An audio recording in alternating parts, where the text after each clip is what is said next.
Smartphones, computers, houseware, cars, artificial intelligence, F-35 fighter jets. Unquestionably, we live with at least one or more of these technologies in our day-to-day. Undoubtedly, all of them have been having an impact on the way in which world societies behave, but also on the way states act. Without a doubt, politicians and institutions are beginning to speak of semiconductors, putting the importance of their supply chain globally. These technologies have been mostly assisted and/or enabled by advances in the production and massification of semiconductors. Like any competitive market, this has been a sign of a great power competition, involving small and large markets and firms from all over the world, not only in its production, but also in its consumption. But what is a semiconductor? This refers to some theoretical knowledge in the organization of atoms and electrons that are part of these. A semiconductor is that chemical compound that allows electrical conductivity under certain circumstances, but not others. As in all atoms, electrons usually organize at different levels, called layers. Among them, the outermost electron layer is called valencia layer. The valencia layer is in charge of forming links with atoms that are close. When these links are formed, they are called covalent bond. Unlike other electrical load conductors, semiconductors have 4 electrons in their valencia layer. When we have nearby atoms with an equal valence, their electrons combine with each other to form a crystal structure. The vast majority of semiconductors are the product of these crystals, mostly manufactured from silicon. Although there are other elements such as carbon, germanium, and selenium, the element used per excellence is silicon, mainly extracted from the sand. Silicon is cheap, abundant, and has the most favorable dielectric properties. So that's all? Not at all. The manufacture of a semiconductor is the first step for the production of an integrated circuit. An integrated circuit, or IC, is the conjunction of transistors as main components in order to generate a circuit with a specific functionality or logic.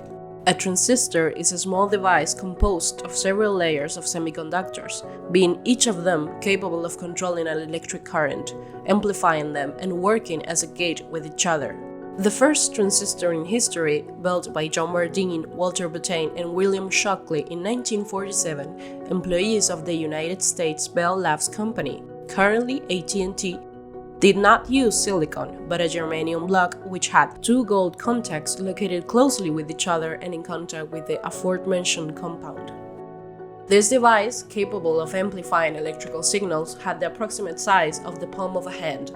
Although it seems unusual, this was already a great achievement. The ENIAC computer, considered by many as the first computer in history and built under full course of World War II, worked fully with tubes of empty and needed constant maintenance, occupying a space of more than 200 meters square. To have a notion of change, today a transistor is not possible to see with the naked eye. A current telephone, like iPhone 13, usually possesses more than 15 billion transistors in their central computation unit, integrated a functionality that 30 years ago would have been unthinkable. The manufacturing processes that are used today are also far from the initial inventions and prototypes of the 40s and 50s. Currently, the main technique used for the production of integrated circuits is photolithography. Photolithography is a complex technique in which, using ultraviolet light and a photomask, elaborates patterns with a density of less than 10 nanometers, etched on a photoresistant substrate adhered to a high-purity silicon wafer. These opaque patterns, which mark the blueprint or logical operation of a chip, are interposed between an EUV light source and the substrate, recording a very high-quality image on the latter.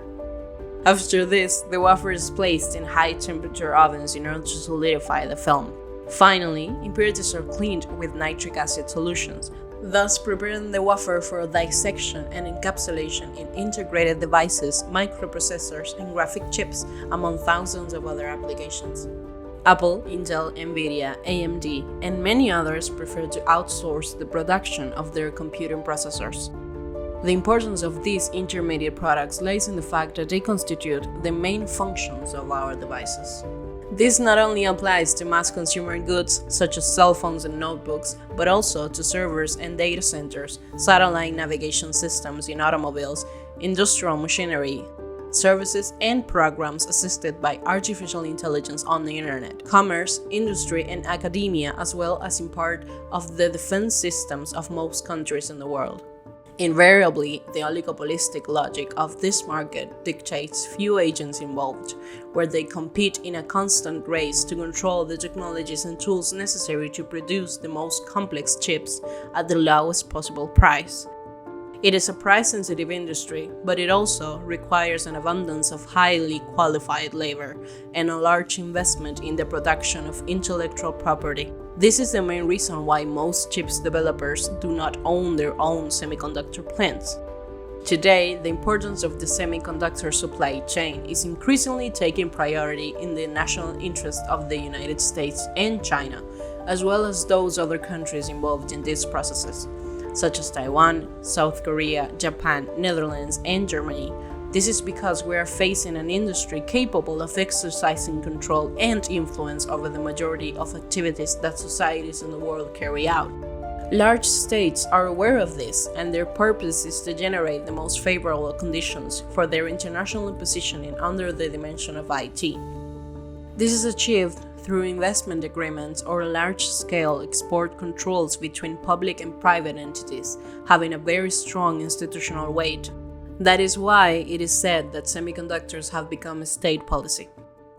Although there are those who are betting on maintaining a controlled ecosystem led by the West and East Asia, as is the case with the United States, China is the main opponent to the pre-existing structure of the global supply chain.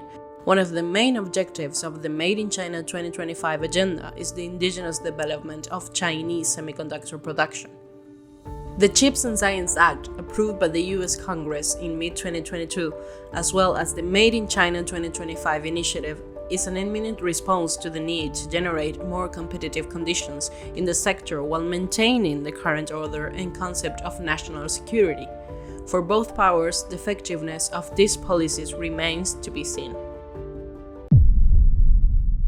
No one can predict what vast new continents of knowledge the future of science will discover. But we know that as long as men are free to ask what they will, free to say what they think, free to think what they must, science will never regress, and freedom itself will never be wholly lost.